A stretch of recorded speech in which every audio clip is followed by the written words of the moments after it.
Every April Fool's Day, my boyfriend joined his childhood friend in the same cruel prank, pretending to propose to me. Last year, I slipped the ring onto my finger, my heart full of hope. Suddenly, the mechanism snapped tight. Pain shot through my hand and I cried out. He apologized afterward and promised that this year the proposal would be real. As such, I arrived carefully dressed, believing him. Instead, I was met with a face full of cake. He reached out gently, wiping the cream from my face as if it were nothing more than a harmless joke. However, this time I took a step back. After 6 disappointments, I chose to walk away. So why was it that, in the end, he was the one consumed by regret? Every year on April Fool's Day, my boyfriend would team up with his childhood best friend to pull the same prank on me. He would pretend to propose. Last year, the two of them laughed like it was the funniest thing in the world, even though my fingers were almost crushed in the process. Later, he apologized and swore that this year would be different. This year, the proposal would be real. As such, when he called me again, sounding urgent and telling me to come to the place where we had our very first date, I believed him. I curled my hair, got my nails done, and spent extra time perfecting my makeup. I picked out a brand new outfit and even drafted the announcement post I was going to share once everything became official. However, the second I stepped through the door, smiling and full of excitement, a thick slab of cake cream slammed straight into my face. Laughter burst out from among the crowd and a girl's voice rang out, bright and smug.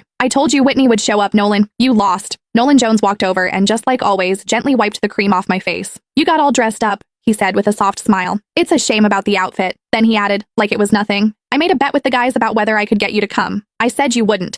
If I won, I'd propose tomorrow. If I lost, I'd propose next year." He looked at me, still smiling. "Sorry, since you showed up, I guess we're not getting married this year after all." I stared at him quietly. "So, you do know what tomorrow is?" He let out a careless laugh. "Of course I do. It's our 6-year anniversary. How could I forget?" The cream clung to my face, sticky and cold. At that moment, something inside me went completely numb. Our anniversary did not even take precedence over a prank, just like I could never beat her. I slipped off the plain couple's ring I had worn for 6 years. "Then let's break up." The sharp, clear sound of the ring hitting the floor cut through the room, and everything went silent. Nolan frowned a little. "Don't make a big deal out of this. It's just some cream. I'll wash it off for you later. You know Sylvia used to go way harder than this. She's already holding back." He glanced at the others. "It wasn't easy getting you here. Don't make it look like I can't even have fun just because I'm in a relationship." Sylvia Lowell made a face, looking upset. "Whitney, it's just a joke. If you don't like it, we'll stop, okay? Why are you talking about breaking up over something like this?" "See, I told you Whitney can't take a joke," someone else said. "You insisted on calling her, now look at what's happened." Sylvia huffed and sat on the couch. The mood shifted instantly. The way everyone looked at me turned cold. She was the only girl in their group, the one everyone spoiled. As long as she was unhappy, everyone would rush to comfort her, Nolan included. The first time I met her, she organized a game of truth or dare. When other people got dared, it was just something a little embarrassing.